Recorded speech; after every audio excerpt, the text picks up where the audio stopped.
जय माता की भक्तों। मैं कविता त्रिपाठी अपने channel Keshav creation family blog में आप लोगों का स्वागत करती हूं। आई होप आप सब अच्छे होंगे, मैं भी अच्छी हूं। तो देखिए, आज मैं वीडियो लेकर आई हूं कि हमें श्री रामचरितमानस जी का पाठ कैसे करना चाहिए, रामायण का पाठ हमें कैसे करना चाहिए, किस प्रकार करना चाहिए, क्या विधि है। तो यही मैं वीडियो लेकर आई हूँ। तो देखिए, मैं वीडियो शुरू करती हूँ। तो सबसे पहले आपको देखिए, ये जो पुस्तक है, इन पहले पुस्तक की पूजा करनी है। तो पूजा आपको चंदन का तिलक करिए, रोली कुमकुम का तिलक करिए। उसके बाद आपको अक्षत समर्पित करना है, पुष्प अर्पित करना है। उसके बाद आपको सबसे पहले एक दीपक प्रज्वलित करना है। तो अगर आप मंदिर में पाठ कर रहे हैं तो देखिए, इसकी पाठ करने की 3 विधियां हैं। आप मतलब एक होता है 9 दिन का पाठ, 9 पारायण। तो ये जो जैसे नवरात्र आता है तो 9 दिनों में इसका पाठ समाप्त करना होता है। एक होता है अखंड पाठ, यानी 24 घंटे में इसका पाठ समाप्त करना होता है। एक होता है मास पारायण, यानी महीनों में, मतलब 1 महीने में इसका पाठ आपको पूरा समाप्त संपूर्ण करना होता है।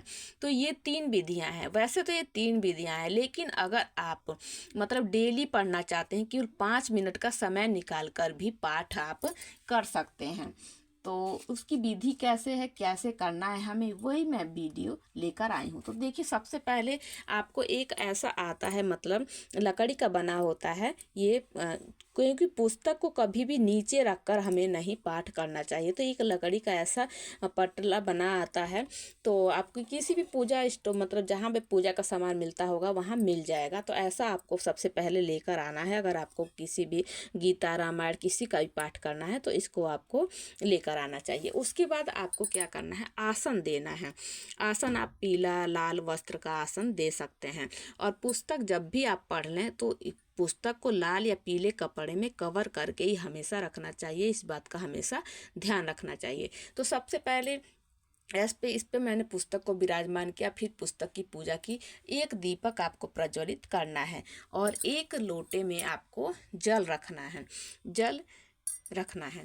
उसके बाद जो भी आपका मतलब, अगर आप जैसे जल इसलिए रखते हैं कि आपका पाठ हो जाए, तो आपको हाथ में जल लेकर उसके बाद कहना है, प्रभु श्री रामचंद्र जी, सियापति रामचंद्र जी, ये जो मैंने पाठ किया है वो पाठ मैं आपको समर्पित करती हूँ। वो जल आपको फिर आपको धरती पर छोड़ देना है। ये ऐसा इसलिए करना है क्योंकि आपको जो पाठ का जो फल मिले वो इंद्र ना ले जाएं, आपको उस पाठ का फल प्राप्त हो सके। इसलिए ऐसा जब भी आपका पाठ आप मतलब जैसे विश्राम देते हैं तो उस टाइम आपको ऐसे करना है।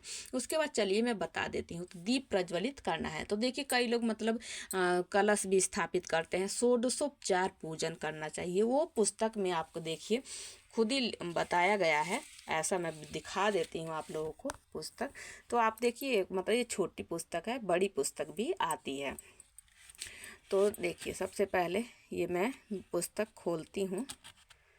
तो देखिए, यहाँ पर लिखा हुआ है पारायण विधि, श्री रामचरितमानस विधि पूर्व। मानस का पाठ विधि पूर्वक पाठ करने वाले महानुभावों को पाठ के आरंभ पूर्व श्री तुलसीदास जी, श्री वाल्मीकि जी, श्री शिव जी तथा श्री हनुमान जी का आवाहन पूजन करने के पश्चात तीनों भाइयों सहित श्री सीताराम जी का आवाहन, षोडशोपचार पूजन और ध्यान करना चाहिए। तदंतर पाठ का आरंभ करना चाहिए। सबके आवाहन, पूजन और ध्यान के मंत्र क्रमशः नीचे लिखे हुए हैं।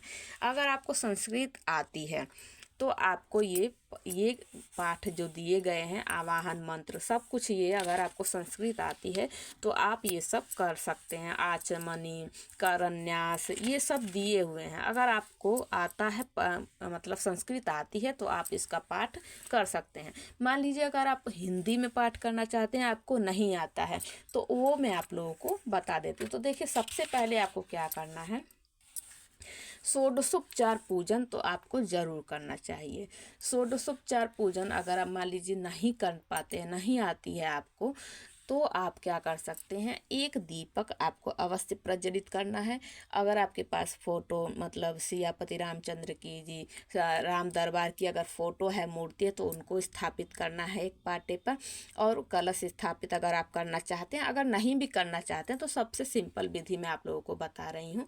एक मतलब सियापति रामचंद्र की फोटो या मूर्ति आपको स्थापित करनी है, ज्योत प्रज्वलित करनी है, एक लोटे में जल रखना है। उसके बाद आपको उनकी मतलब चंदन से तिलक करिए, अक्षत समर्पित करिए और पुष्प अर्पित कीजिए। उसके बाद धूप दीप दिखाइए। उसके बाद आपको पाठ आरंभ करना चाहिए। तो देखिए ये है, मैं बता देती हूँ। अब उसके बाद पाठ करने के बाद आपको क्या करना है, ये देखिए। संस्कृत अगर आपको नहीं आती है, वो मैं विधि आपको सरल विधि बता रही हूँ कैसे करना है पाठ। दोहा कैसे पढ़ते हैं, सोरठा कैसे पढ़ते हैं, तो यही सब मैं आपको बताती हूँ। और देखिए ये आपको पुस्तक में धागा रहता है, तो जैसे आप विश्राम देंगे तो ये धागा आपको लगा लेना चाहिए, क्योंकि अगले दिन आप पाठ कैसे करेंगे भूल जाएंगे, तो उसके लिए धागा दिया रहता है। तो सबसे पहले आपको प्रणाम करना है। ये देखिए जो भी फोटो बनी होती है, सबसे पहले आपको उन्हें प्रणाम जरूर करना है। ये देखिए तुलसीदास जी हैं, तो सबसे पहले जो फोटो बनी हुई है, और आपको पुस्तक जो लेनी है वो गीता प्रेस की ही पुस्तक लेनी है।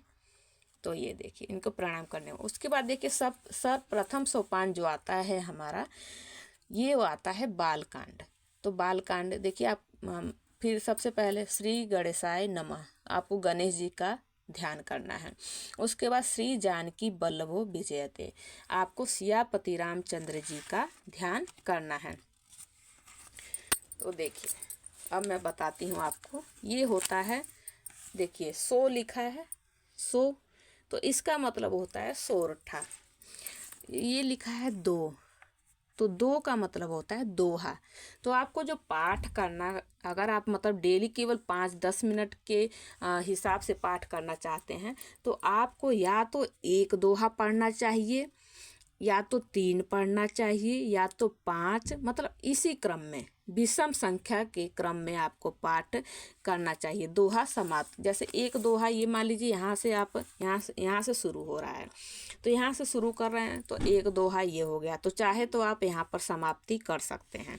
उसके बाद ध्यान देने योग्य जो बातें हैं वो मैं आप लोगों को ज़रूर बता देती हूँ।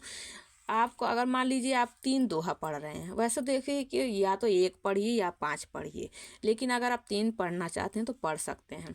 3 की संख्या इसलिए मना कर रही हूँ, 3 13, क्योंकि मतलब ये शुभ संख्या नहीं होती है, इसलिए मैं आप लोगों को मना कर रही हूँ। वैसे आप पाठ करना चाहते हैं तो कर सकते हैं। ये हो गया दूसरा दोहा। देखिए उसके बाद मान लीजिए आपने ये 3 दोहा, तीसरा दोहा ये है। अगर आप मान लीजिए यहाँ पर आप आज आप विश्राम दे रहे हैं, तो आपको क्या करना है, अगले दिन अगर आप जब पाठ शुरू करेंगे तो आपको इस दोहे से, ये चौथे दोहे से पाठ आरंभ नहीं करके इस दोहे से, आपको जहाँ आपने तीसरा दोहा पढ़ा था वहाँ से आपको इसका पाठ आरंभ करना चाहिए।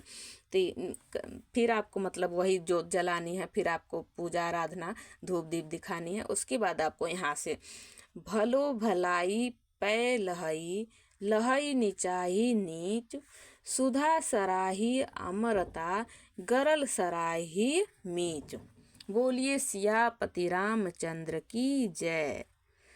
तो आप मतलब इसमें ये भी कर सकते हैं, बोलिए सियापति रामचंद्र की जय, दीन दयाल विरस संभारी, हरऊ नाथ मम संकट भारी, जो आप मतलब उसमें सुंदरकांड में पढ़ते हैं वो भी आप पढ़ सकते हैं। तो ये हो गया।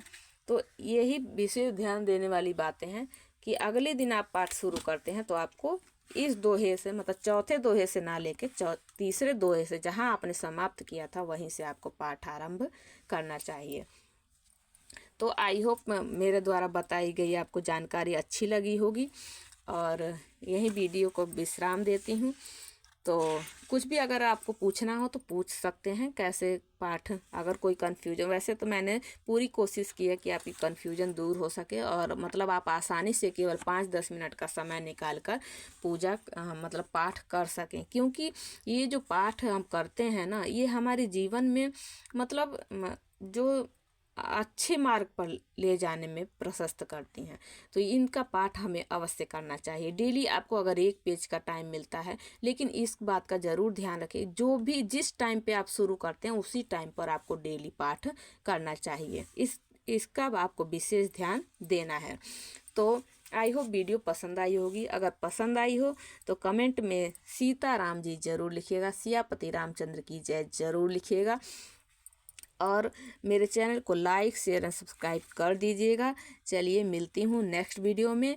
बोलिए सियापति रामचंद्र की जय।